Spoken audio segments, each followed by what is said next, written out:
Hello learners. तो आज का हमारा टॉपिक रहने वाला है भाई पैकेज। तो पैकेज बहुत ही सिंपल छोटा सा टॉपिक है, इजीली आप सभी के समझ में आ जाएगा। तो देखिए हमारा जो पैकेज है, package is a collection of classes. Collection of classes का मतलब हो गया, देखिए जैसे हम कंप्यूटर में फोल्डर्स बनाते हैं। अब फोल्डर का काम क्या होता है, फाइल्स को कंटेन करना। तो इसी तरह पैकेज का काम होता है क्लासेस को कंटेन करना। इट मीन्स पैकेज एक कंटेनर की तरह है जिसके अंदर हम क्लासेस स्टोर करते हैं। ठीक, अब ये पैकेज यूज क्यों होता है, क्या इसकी जरूरत पड़ी? तो देखिए भाई, जब आप प्रोग्राम बनाते हैं तो प्रोग्राम में अभी आप बहुत छोटे छोटे से प्रोग्राम बना रहे हैं, लेकिन आगे चल के आप अगर डेवलपर बनते हैं तो आप एक काफ़ी बड़ी एप्लीकेशंस भी बनाएंगे। अब उन बड़ी एप्लीकेशंस में हमारी बहुत सारी क्लासेस हो जाती हैं, तो उन क्लासेस को मैनेज करने के लिए हम पैकेज बनाते हैं। अब इसको मैं एक बहुत सिंपल एग्जांपल से आपको समझाने वाला हूँ। देखिए आपके पास बहुत सारा तरह का डेटा है, बहुत सारी फाइल्स हैं, और वो जो फाइल्स हैं वो आपने एक ही फोल्डर के अंदर अगर रख रखी हैं तो आपको पर्टिकुलर टाइप की फाइल ढूंढने में टाइम लग सकता है। मैं इसको एक एग्जांपल से क्लियर कर दूं। सपोज करो आप सॉन्ग्स सुनने के शौकीन हैं और आपके पास बहुत सारे सॉन्ग्स हैं, लेकिन जो सॉन्ग्स हैं वो हर टाइप के हैं। उसमें हिंदी भी है, इंग्लिश भी है, पंजाबी भी है ना, और डिफरेंट टाइप के सॉन्ग है, ओल्ड सॉन्ग भी हैं। ठीक, तो सब तरह के सॉन्ग्स हैं आपके पास।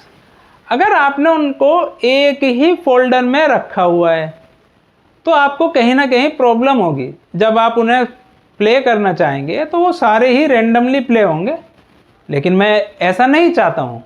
मैं चाहता हूँ भाई इंग्लिश के सॉन्ग सुनने का मन है आज मेरा, तो मैं इंग्लिश वाली अपनी जो सॉन्ग्स हैं वो चला लूँ। तो मैं क्या कर सकता हूँ, या तो उनकी एक प्लेलिस्ट का कंसेप्ट अभी आया है, वो अलग चीज़ हो गई। तो मैं अलग अलग फोल्डर सबके बना सकता हूँ। मैंने इंग्लिश सॉन्ग्स का फोल्डर अलग बना दिया, हिंदी वाले अलग बना दिए। तो इस तरह से मैंने क्या किया, अपनी फाइल्स को मैनेज किया।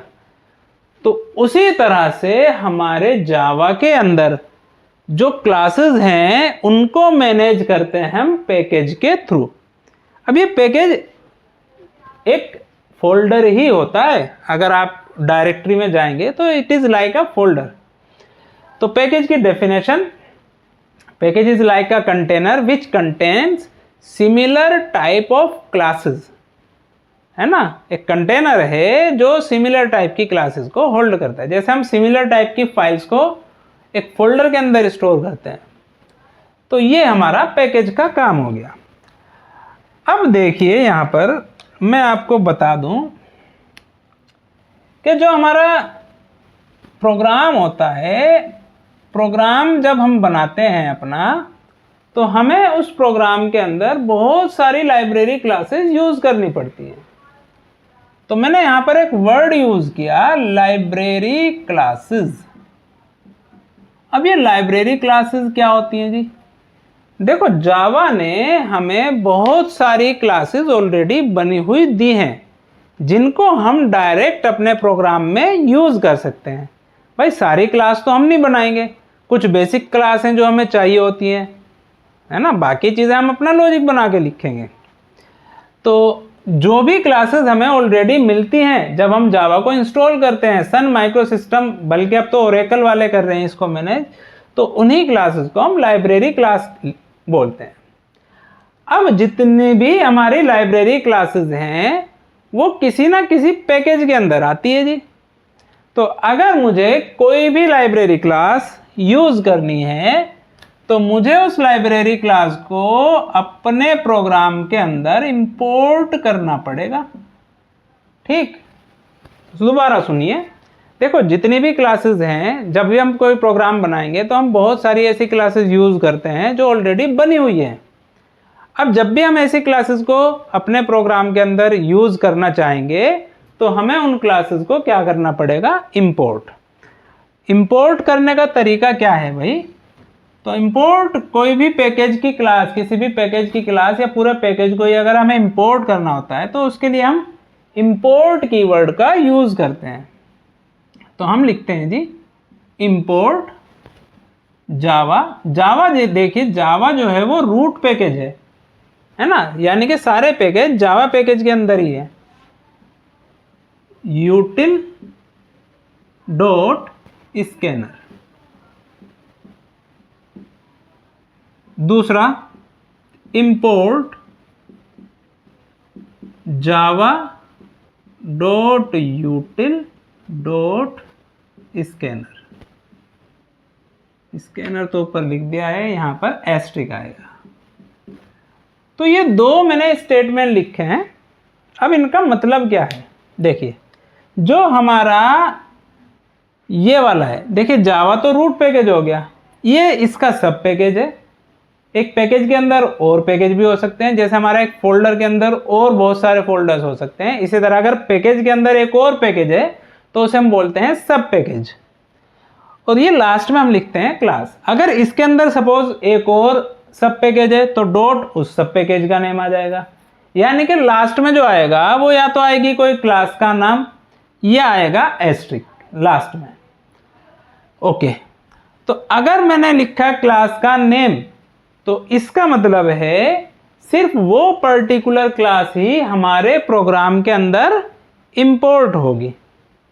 जबकि अगर मैं एस्ट्रिक लिख दूं लास्ट में तो इसका मतलब है कि ये जो पैकेज है यूटिल, इस पैकेज की सारी क्लासेस प्रोग्राम में इंपोर्ट हो जाएगी।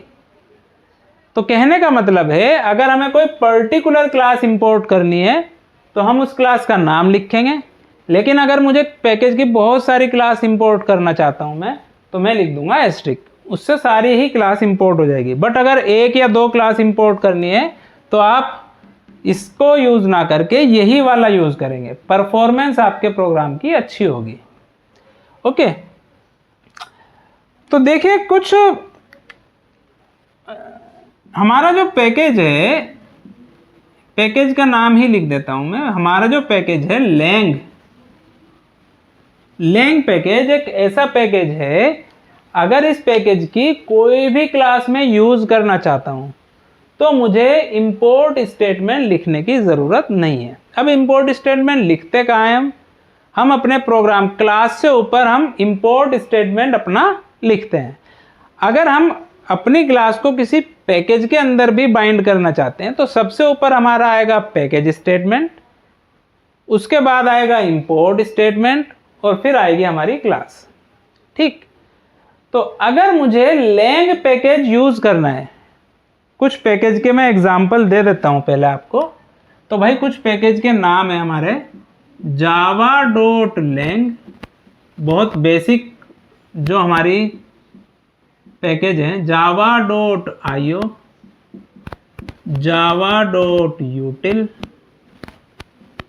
java.net,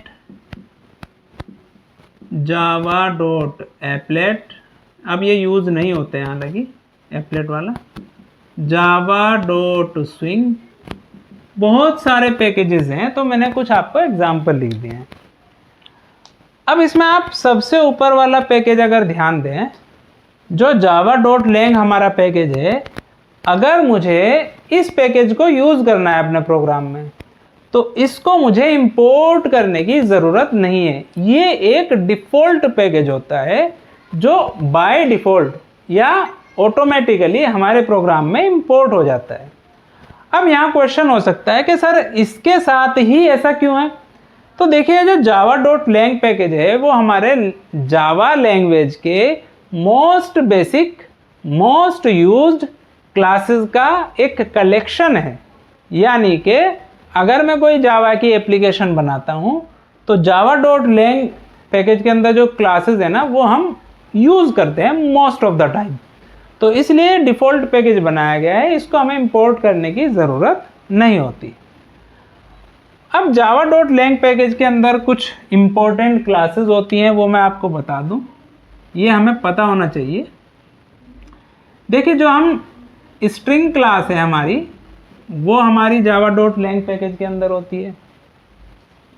जो हमारा मैथ क्लास है वो लैंग पैकेज के अंदर है, जो हमारी सिस्टम क्लास है वो भी लैंग पैकेज के अंदर है, और एक बहुत इम्पॉर्टेंट क्लास होती है ऑब्जेक्ट, और ये जो क्लास है ये हर एक क्लास की पेरेंट क्लास होती है, तो ये भी हमारी लैंग पैकेज के अंदर ही आती है। तो ये मैंने कुछ बहुत कॉमन सी यूज़ होने वाली क्लासेस आपको बताई। ठीक है बच्चों, तो आज के लिए इतना ही। कल की वीडियो में हम स्कैनर क्लास को डिस्कस करेंगे।